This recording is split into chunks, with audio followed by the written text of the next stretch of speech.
ത്തിൽ എഴുതുന്ന പരീക്ഷയുടെ ക്വസ്റ്റ്യൻ പേപ്പർ ലീക്ക് ചെയ്ത് ഒരു യോഗ്യതയുമില്ലാത്തവർ ഡോക്ടർമാരായും എഞ്ചിനീയർമാരായും എല്ലാം വരുന്ന ഒരു സാഹചര്യത്തെക്കുറിച്ച് ആലോചിക്കുക. ദക്ഷിണാഫ്രിക്കയിലെ ഏറ്റവും വലിയ സർവകലാശാലയാണ് ജോഹന്നാസ്ബർഗിലെ സർവകലാശാല. ആ സർവകലാശാലയുടെ കവാടത്തിൽ ഇങ്ങനെ എഴുതി വെച്ചിട്ടുണ്ട്: നിങ്ങൾക്കൊരു രാജ്യത്തെ തകർക്കണമെങ്കിൽ ആറ്റം ബോംബ് വേണ്ട, നിങ്ങൾക്കൊരു രാജ്യത്തെ തകർക്കണമെങ്കിൽ സ്കഡ് മിസൈലും വേണ്ട, ആ രാജ്യത്തിന്റെ വിദ്യാഭ്യാസ മേഖല തകർത്താൽ മതി.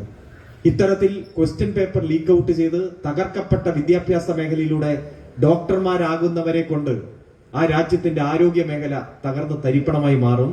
സാധാരണ രോഗികളെല്ലാം ഇത്തരത്തിലുള്ളവരുടെ ചികിത്സ കൊണ്ട് മരണം സംഭവിക്കും. ഇത്തരത്തിൽ ലീക്ക് ചെയ്ത ക്വസ്റ്റ്യൻ പേപ്പറുകൾ ഉപയോഗിച്ചുകൊണ്ട് എഞ്ചിനീയർ ആവുന്നവരെ കൊണ്ട് ആ രാജ്യത്തിന്റെ നിർമ്മാണ മേഖല തകരും. സാമ്പത്തിക രംഗത്ത് വളർന്നു വരുന്നവരെ കൊണ്ട് സമ്പദ് വ്യവസ്ഥ തകരും. പയ്യെ പയ്യെ ആ രാജ്യത്തിന്റെ എല്ലാ മേഖലയും തകർന്ന് തരിപ്പണമായി മാറും. ഇന്നലെ രാഹുൽ ഗാന്ധി പത്രസമ്മേളനം നടത്തി സൂചിപ്പിച്ചത് 152 മത്സര പരീക്ഷകൾ, യോഗ്യതാ പരീക്ഷകൾ കഴിഞ്ഞ 10 വർഷത്തിനിടയിൽ ക്വസ്റ്റ്യൻ പേപ്പർ ലീക്ക് ഔട്ട് ചെയ്തു എന്നാണ്. എന്നാൽ JP നദ്ദ പറയുന്നു 152 ഒന്നുമില്ല, 137 പരീക്ഷയെ ചോദ്യം പേപ്പർ ചോർന്നിട്ടുള്ളൂ എന്ന്.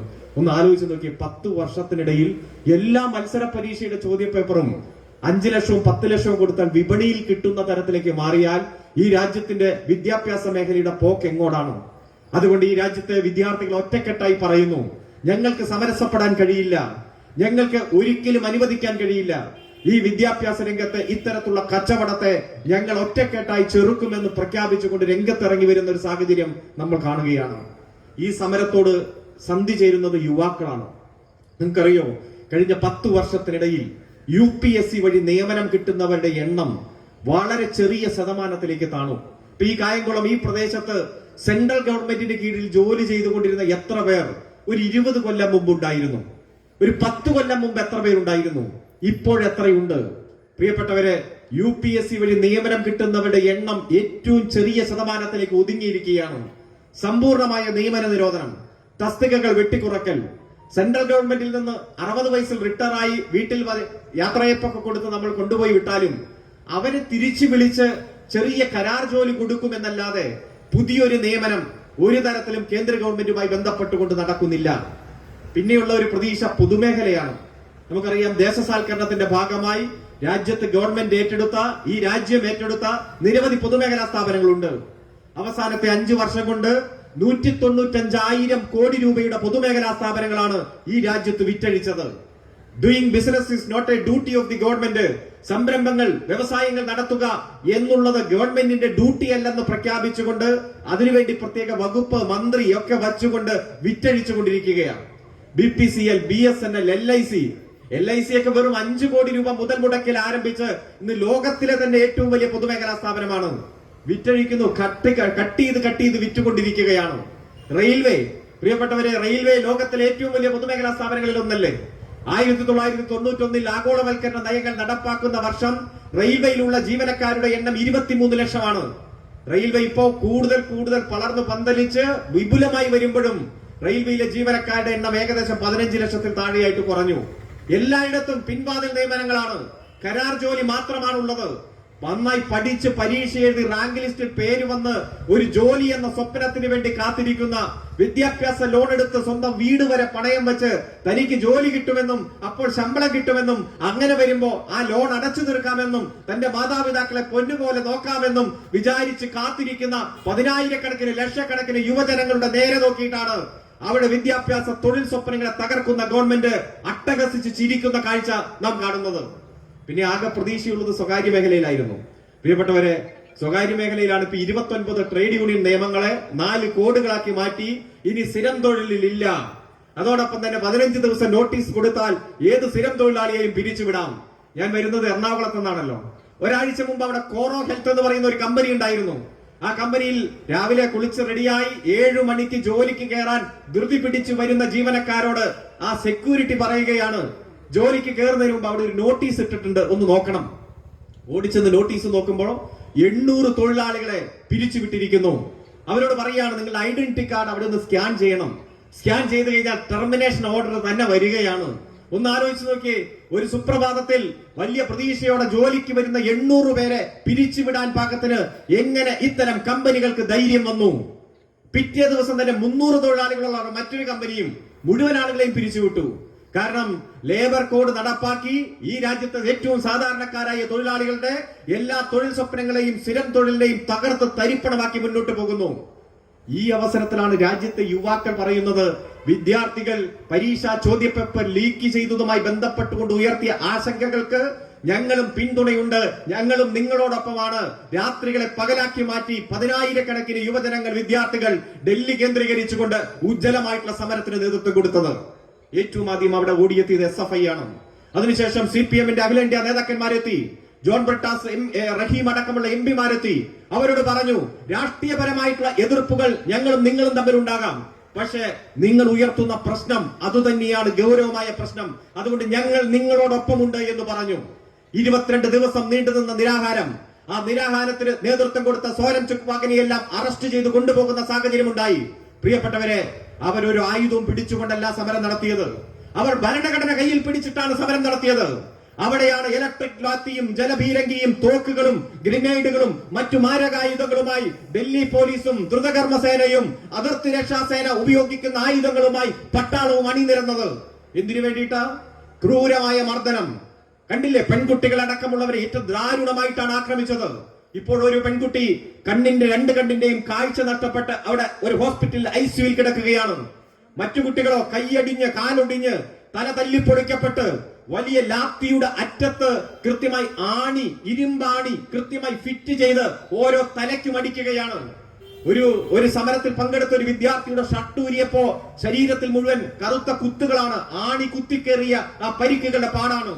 പ്രിയപ്പെട്ടവരെ, ഈ ക്രൂരമായ ദൃശ്യങ്ങൾ പുറത്തു വന്നപ്പോ ഇന്നലെ സുപ്രീം കോടതിയുടെ സമയം 11 മണിക്ക് ഒരു അഭിഭാഷകൻ എണീറ്റ് നിന്നിട്ട് പറഞ്ഞു, ലാപ്ടോപ്പ് ഉയർത്തി കാണിച്ചിട്ട് പറഞ്ഞു, ഈ ചിത്രങ്ങളൊന്ന് നോക്കണം, ഈ വീഡിയോ ഒന്ന് കാണണം, ഇന്ത്യ കണ്ടിട്ടുള്ളതിൽ വെച്ച് ഏറ്റവും ക്രൂരമായ മർദ്ദനത്തിന്റെ വീഡിയോ അങ്ങൊന്ന് കാണണമെന്ന് പറഞ്ഞപ്പോ ആ ചീഫ് ജസ്റ്റിസ് പറയാ, എനിക്കത് കാണാൻ സമയമില്ല. അതിൽ അത്ഭുതമൊന്നുമില്ല. ഈ ഓൻ തന്നെയാ പറഞ്ഞത്, ഈ രാജ്യത്തെ യുവജനങ്ങൾ, വിദ്യാർത്ഥികളെല്ലാം പാറ്റകളാണ്, നക്കി തിന്നുന്നവരാണ്, തട്ടിപ്പറിച്ചു തിന്നുന്നവരാണ്. അവർ പറയുന്നത് എനിക്ക് കേൾക്കാൻ സമയമില്ലെന്ന് പറഞ്ഞ ആ ദന്തഗോപുരവാസി ചീഫ് ജസ്റ്റിസ് പറയുകയാണ്, ഈ രാജ്യത്ത് ക്രൂരമായ ആക്രമണ പരമ്പരയെ കുറിച്ച് നോക്കാൻ പോലും എനിക്ക് സമയമില്ല എന്ന്. പക്ഷെ ഇന്ന് അത്തരത്തിലുള്ള ജഡ്ജിമാർ പോകുന്ന വഴിയിലടക്കം വിദ്യാർത്ഥി യുവജനങ്ങൾ 10,000-കണക്കിന് തമ്പടിച്ചപ്പോ ഡൽഹിയിലെ ഹൈക്കോടതിയുടെ ചീഫ് ജസ്റ്റിസ് പറഞ്ഞു, ആ വീഡിയോ ഒക്കെ ഒന്ന് കൊണ്ടുവരണം, എനിക്കൊന്ന് കാണണം, എന്താണ് ആക്രമണത്തിന്റെ പിന്നിലുള്ളത് എന്ന്. പ്രിയപ്പെട്ടവരെ, മത സാഹോദര്യത്തിൽ അധിഷ്ഠിതമായ ഇന്ത്യയുടെ സാംസ്കാരിക പൈതൃകത്തെ തകർത്ത് തരിപ്പണമാക്കി ഒരു മതരാജ്യമാക്കി ഈ രാജ്യത്തെ മാറ്റാൻ അജണ്ട വെച്ചുകൊണ്ട് നടത്തുന്ന പ്രവർത്തനങ്ങൾക്ക് നേതൃത്വം കൊടുക്കുന്നവർക്ക് എന്ത് ഭരണഘടന, എന്ത് ജനാധിപത്യം, എന്ത് മൗലികാവകാശം? ഹിന്ദുത്വ അജണ്ടയുള്ള ഒരു മതരാഷ്ട്രമായി ഈ രാഷ്ട്രത്തെ മാറ്റാൻ വേണ്ടി അവർ ഒരു അജണ്ട നിശ്ചയിച്ചിട്ടുണ്ട്. അതിന്റെ ഭാഗമായി എല്ലാ രംഗത്തും ജനാധിപത്യ നിഷേധം നടക്കുകയാണ്, ഭരണഘടനയെ അസ്ഥിരപ്പെടുത്തുകയാണ്. ഈ സമയത്ത് നിങ്ങൾ ചെയ്യുന്നത് തെറ്റാണ് എന്ന് ആര് ചൂണ്ടിക്കാണിച്ചാലും അവർ രാജ്യദ്രോഹി. ഇപ്പൊ 22-ാം ദിവസം സോനം ചുക്വാക്കിനെ അറസ്റ്റ് ചെയ്ത് ഹോസ്പിറ്റലിലേക്ക് കൊണ്ടുപോയപ്പോ ഭാര്യ പറഞ്ഞു, എനിക്ക് ഈ ഹോസ്പിറ്റൽ അതോറിറ്റിയിൽ വിശ്വാസമില്ല, എനിക്ക് ഇഷ്ടമുള്ള ആശുപത്രിയിലേക്ക് കൊണ്ടുപോകണം. അപ്പൊ ഡൽഹിയിലെ ഒരു ജഡ്ജി പറയുകയാണ്, ഇല്ലില്ല, അത് സമ്മതിക്കില്ല, ഞങ്ങൾ തീരുമാനിക്കും.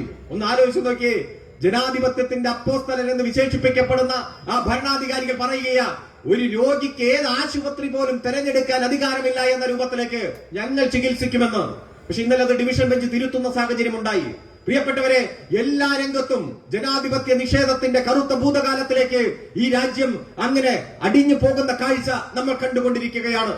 കാശ്മീരിനെ കീറിമുറിച്ചു. ഇന്ത്യൻ ഭരണഘടനയുടെ ആർട്ടിക്കിൾ 3 പ്രകാരം ഒരു സംസ്ഥാനത്തെ ഒരിക്കലും പൂർണ്ണമായി കേന്ദ്രഭരണ പ്രദേശമാക്കി മാറ്റാൻ പറ്റില്ല. ഭരണഘടനയിൽ പറയുന്ന ആർട്ടിക്കിൾ 3-നെതിരെ തീരുമാനമെടുക്കുമ്പോഴും നീതിന്യായ പീഠത്തിൽ ഇരുന്ന് ചിരിച്ചുകൊണ്ട് ജഡ്ജിമാര് പറഞ്ഞത്, സോളിസിറ്റർ ജനറൽ പറഞ്ഞിട്ടുണ്ടല്ലോ, ഭാവിയിൽ കാശ്മീരിന് പദവി തിരിച്ചു കൊടുക്കുമെന്ന് പറഞ്ഞിട്ടുണ്ടല്ലോ, അതുകൊണ്ട് അതിന്റെ മെറിറ്റിലേക്ക് കടക്കുന്നില്ല എന്ന്. മുത്തലാഖ് പരിഷ്കരണ നിയമവുമായി ബന്ധപ്പെട്ടുകൊണ്ട് ഇസ്ലാം മതത്തിൽ മാത്രം ഭാര്യ ഭർത്താക്കന്മാരുള്ള തർക്കം ക്രിമിനൽ നിയമമാക്കി മാറ്റിയതടക്കം എത്ര ഭരണഘടനാ വിരുദ്ധമായ നടപടികൾ ഈ കഴിഞ്ഞ കാലങ്ങളിൽ നമ്മൾ കണ്ടു. പൗരത്വത്തിന്റെ മാനദണ്ഡം മതമായി മാറി. ഒന്ന് ആലോചിച്ച് നോക്ക്, ഇന്ത്യയുമായി അതിർത്തി പങ്കിടുന്ന 8 രാജ്യങ്ങൾ, അതിൽ 3 രാജ്യങ്ങളിൽ നിന്നും വരുന്ന ഇന്ന മതത്തിൽപ്പെട്ടവർക്ക് മാത്രം ഈ രാജ്യത്തിന്റെ പൗരത്വം എന്ന് പറഞ്ഞ് ബാക്കിയുള്ളവരെ മുഴുവൻ രാജ്യത്തുനിന്ന് പുറത്താക്കാൻ വേണ്ടിയിട്ടുള്ള ഗൂഢാലോചന എത്ര നാം കണ്ടു.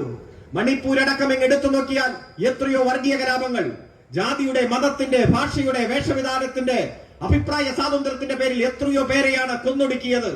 പത്രസ്വാതന്ത്ര്യത്തിന്റെ കാര്യത്തിൽ 180 രാജ്യങ്ങളുടെ പട്ടികയിൽ ഇന്ത്യ 161ാമതായി അങ്ങ് ഏറ്റവും അടിയിലേക്ക്. ഒന്ന് ആലോചിച്ച് നോക്ക്, അഫ്ഗാനിസ്ഥാൻ, പാകിസ്ഥാനിൽ വരെ ഈ രാജ്യത്തെക്കാൾ പത്രസ്വാതന്ത്ര്യമുണ്ട് എന്ന് പറയുമ്പോൾ നമ്മുടെ രാജ്യത്തിന്റെ അവസ്ഥ നമുക്ക് കാണാൻ കഴിയും.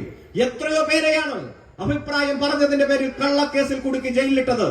ചെയ്ത കുറ്റം എന്താ അറിയില്ല, എന്ന് വിചാരണ തുടങ്ങും അറിയില്ല, എന്ന് ജയിൽ മോചിതനാകാൻ കഴിയും അറിയില്ല. നമ്മൾ കണ്ടില്ലേ സിദ്ദിഖാപ്പൻ, മലയാളി പത്രപ്രവർത്തകന്റെ അസോസിയേഷന്റെ പ്രസിഡന്റ്, ഡൽഹിയിൽ ഉന്നാവ കേസുമായി ബന്ധപ്പെട്ടുകൊണ്ട് വാർത്ത സംപ്രേഷണം ചെയ്യാൻ അങ്ങ് ചെന്നിറങ്ങിയുള്ളൂ, പിടിച്ച് നേരെ പോലീസ് ജീപ്പിലേക്ക് ഇരുത്തി. എന്നിട്ട് പറഞ്ഞു, നീ രാജ്യദ്രോഹി. വാർത്ത സംപ്രേഷണം ചെയ്യുക എന്നുള്ളത് എന്റെ കടമയല്ലേ? ചോദിച്ചു തിരിച്ച്, രാജ്യദ്രോഹി മിണ്ടരുത്. അങ്ങ് പോയി ജയിലിലേക്ക്. എത്ര നാളാ ജയിലിൽ കിടന്ന്? അതുപോലെ തന്നെ മുഹമ്മദ് സുബൈർ, നമുക്കറിയാം, ആൾട്ട് ന്യൂസുമായി ബന്ധപ്പെട്ടുകൊണ്ട് സത്യസന്ധമായ വാർത്ത സംപ്രേഷണം ചെയ്ത ആളുകൾ അടക്കം എത്രയോ പേർ ജയിലിൽ. അതുപോലെ നരേന്ദ്ര ദമോൽക്കറും MM കൽബുറി അടക്കമുള്ള ക്രൂരമായി കൊലപ്പെടുത്തി. പെരുമാൾ മുരുകൻ, തമിഴ്നാട്ടിലെ ഏറ്റവും വലിയ എഴുത്തുകാരനല്ലേ? ആ എഴുത്തുകാരനായ പെരുമാൾ മുരുകനോട് ചോദിച്ചു, മിസ്റ്റർ മുരുകൻ, നിങ്ങൾക്ക് വേണ്ടത് എഴുത്താണോ അതോ കഴുത്താണോ എന്ന് ചോദിക്കുന്ന സാഹചര്യം. പെരുമാൾ മുരുകൻ പറഞ്ഞു, എനിക്ക് എന്റെ കഴുത്ത് മതി, ഇനി ഞാൻ ഒരിക്കലും പേന തൊടില്ല, ഒരക്ഷരം ഞാൻ എഴുതില്ല എന്ന് പറഞ്ഞപ്പോ ജീവിതം തിരിച്ചു കൊടുത്തു.